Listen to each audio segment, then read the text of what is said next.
Alan é suspenso e Palmeiras terá 9 desfalques para enfrentar o Santos na Vila. Fala, rapaziada do canal Palestra 24 Horas, e você fica por dentro de tudo sobre o nosso Verdão. Então já deixa um like, se inscreve no canal e bora pro vídeo. Rapaziada, nada aqui tá ruim que não possa piorar. Além dos 3 uruguaios que foram convocados, Palmeiras também não poderá contar com Alan para o jogo de sábado, dia 15, contra o Santos, às 9 horas na Vila Belmiro. A lista de desfalques que agora chegam a 9 jogadores afastados por conta da data FIFA, lesão e também suspensão. Os 9 desfalques são Alan, punido pelo STJD, Andreas Pereira, punido pelo 3º cartão amarelo, Gustavo Gomes, convocado para a seleção paraguaia, Sosa, convocado para a seleção paraguaia, Flaco Lopes, convocado para a Argentina, Vitor Roque, convocado para a seleção brasileira, Emiliano Martinez, Facundo Torres e Piquerez, convocados para suas respectivas seleções. O jogo contra o Santos, na Vila, no dia 15, é um jogo atrasado da 12ª rodada do Campeonato Brasileiro. E Abel Ferreira terá uma semana para treinar o time que irá para campo nesse jogo. O que resta saber é como ele vai escalar o time sem 9 jogadores. Dos 9 desfalques, apenas 2 não são titulares, né? O Martinez e o Facundo Torres, porém são peças que entram normalmente no segundo tempo, dependendo do andar do jogo, né? Então dá para considerar também como desfalque. O Palmeiras vai pro Clássico como líder, empatado com o Flamengo no número de pontos, com uma vitória a mais, um jogo que será decisivo para o restante do campeonato. Enquanto isso, o Flamengo pega o Sport, já praticamente rebaixado.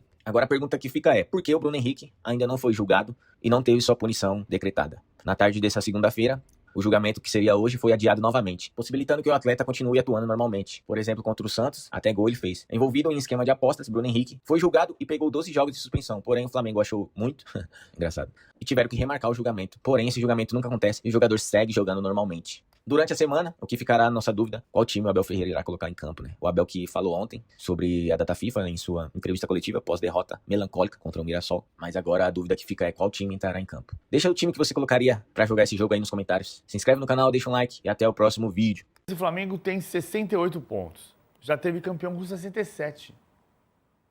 Campeão ao final da campanha com 67. Olha só, e restando 6 rodadas ainda para cada um. Eles podem chegar a 86 e vai ser o segundo melhor campeão da história. Só o Flamengo de 2019 foi melhor.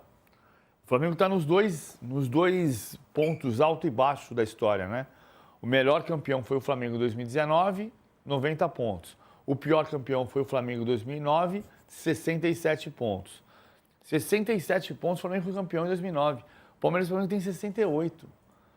É o melhor Palmeiras de todos os tempos, porque o Palmeiras de 2022, que ganhou o campeonato assim, sobrando de braçada, tinha 67 nessa rodada. O Palmeiras tem 68. Tirando o Flamengo de 2019 do Jorge Jesus, o melhor Flamengo foi o de 2016, que tinha 60 pontos nesta rodada. 61 pontos nessa rodada. E tem 7 pontos a mais. Só uma vez o campeonato estava empatado nesta altura do campeonato. Foi em 2010. Fluminense e Cruzeiro tinham 57 pontos, estavam empatados. São 11 pontos a mais.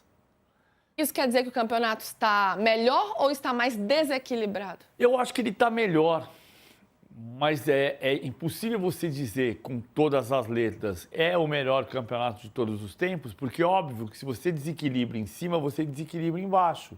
Então você perdeu um pouco daquele fator equilíbrio, mas você não perdeu a imprevisibilidade, porque o campeonato está imprevisível. Tanto que o Palmeiras tem um aproveitamento terrível contra o G6, né? Tem uma vitória em 10 jogos, daqui a pouco a gente vai mostrar. Mas esse fator, né, de quem está lá em cima poder perder e perder, de fato, pontos para quem está lá embaixo, mostra isso, né? E desde 2017 sempre se perde ponto para campeão, para rebaixado. O campeão sempre perde pontos para rebaixado. Outro dia eu falei o Atlético contra o Bahia, não, o Atlético contra o Grêmio. Em 2021 perdeu para o Grêmio. Então, de 2017 para cá, o único campeão que não perdeu pontos para rebaixado foi o Flamengo de 19. Essa imprevisibilidade que a gente gosta tanto do Campeonato Brasileiro. Vamos ver os próximos jogos de Flamengo e Palmeiras, os dois times que estão aí na disputa, e do Cruzeiro também, né, que não deixa de estar na briga. Vamos lá, dar uma olhadinha. Olha, gente, esses jogos que vão definir o título do Campeonato Brasileiro, hein? O líder Palmeiras, líder por uma vitória só, mas ainda assim líder, pega o Santos fora de casa. O Vitória em seus domínios e também o Fluminense, depois o Grêmio fora. Aí tem a final da Libertadores contra o Flamengo no dia 29 em Lima. Pega o Galo fora de casa, esse jogo que foi alterado, né, pela mudança no calendário.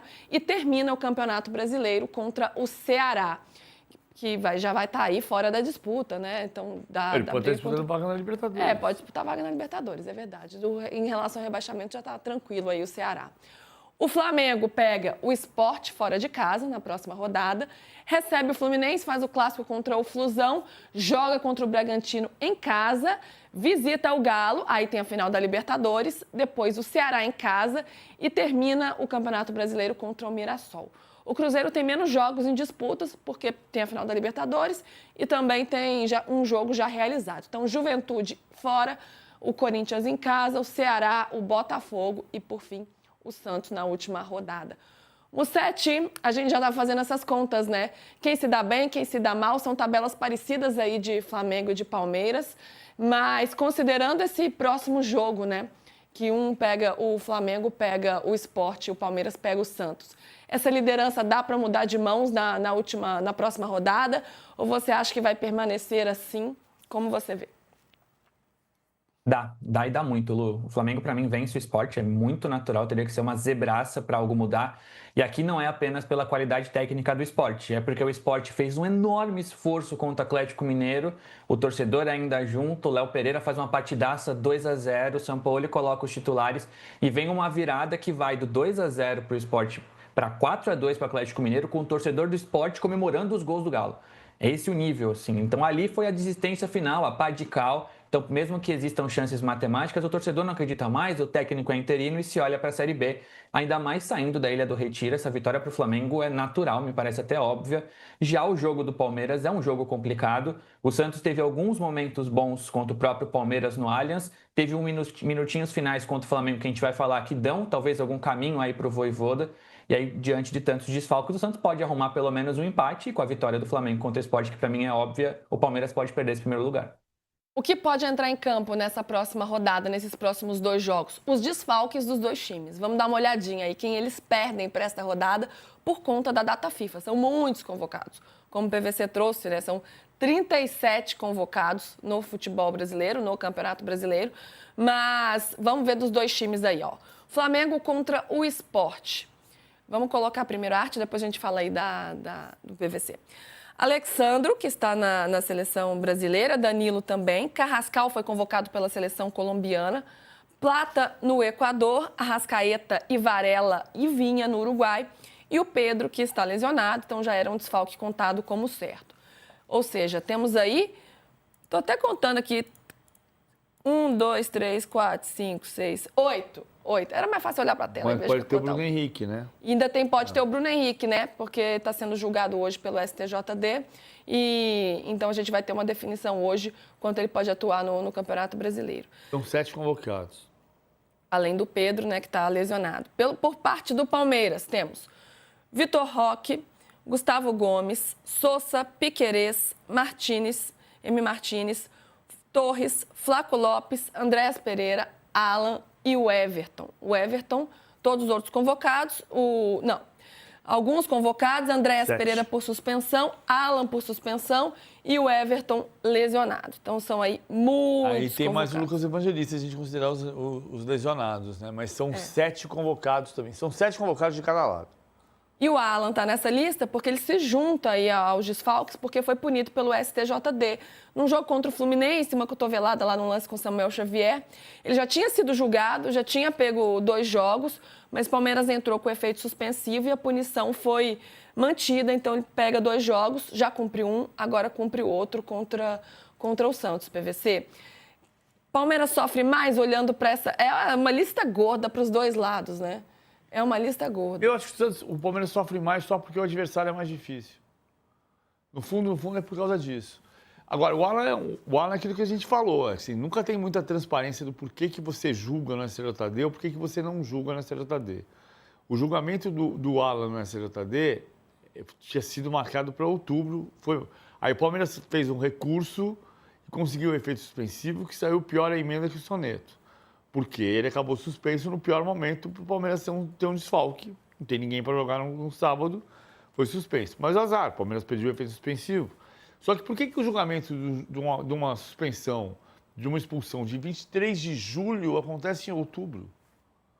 Essas coisas são muito doidas. E aí, do nada, a gente sabe o tempo inteiro que o julgamento do Bruno Henrique é na segunda-feira. Aí, antes do julgamento do Bruno Henrique, à tarde, fala assim, o Alan está suspenso. Porque teve efeito suspensivo revogado e ele está suspenso para o jogo contra o Santos. Não tem muita lógica de por que qual data é para qual julgamento.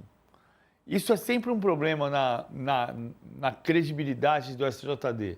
Mas quem pediu o efeito suspensivo foi o Palmeiras, o efeito suspensivo foi julgado, caiu, ele está suspenso contra o Santos. O Bruno Henrique vai ser julgado daqui a pouco, pode ser suspenso também.